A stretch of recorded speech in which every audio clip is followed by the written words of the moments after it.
Hello bachon, let's read the question. The question over here says, the concentration of creatinine in blood is measured to examine the condition of kidney, give reason. ठीक है, question में क्या बोल रहे हैं? Question में बोल रहे हैं कि ब्लड में क्रिएटिन का लेवल और किडनी कितनी हेल्दी है, इसका क्या रिलेशन है, इसका क्यों हम देखते हैं इस तरीके से. ठीक है, तो देखो की कॉन्सेप्ट यहाँ पर क्या है. की कॉन्सेप्ट ये है कि kidney that is not able to filter out creatinine from blood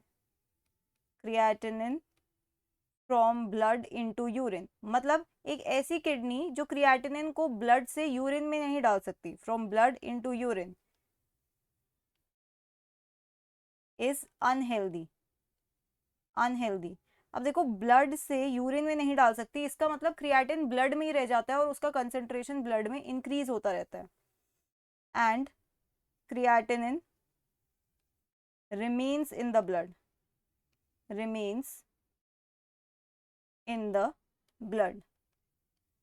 okay, ये है इसका मतलब. इसीलिए एक किडनी जो प्रॉपरली फंक्शन नहीं करती है, इसीलिए वो क्रिएटिनिन को फिल्टर आउट नहीं कर पाती है और इसीलिए किडनी का ये एक इंडिकेशन बन जाता है कि वो हेल्दी नहीं है. ठीक है, तो हम इसको दूसरे तरीके से लिख सकते हैं कि high creatinine in the blood. ठीक है, इस हाई क्रिएटिनिन को रिमूव नहीं कर पा रहे, not able to remove it. अब उसे रिमूव नहीं कर पा रहे, इसका मतलब किडनी प्रॉपर फंक्शन नहीं कर रहे. ठीक है, किडनी इम्प्रॉपरली फंक्शनिंग, ढंग से फंक्शन नहीं कर रही. और इस क्रिएटिनिन के हाई होने से क्या होगा बॉडी में? इस क्रिएटिनिन के हाई होने से फैटीग होता है, राइट, लॉस ऑफ एपेटाइट, बहुत सारे रेपरकर्शन होते हैं. तो कोई भी किडनी डिजीज हो सकता है.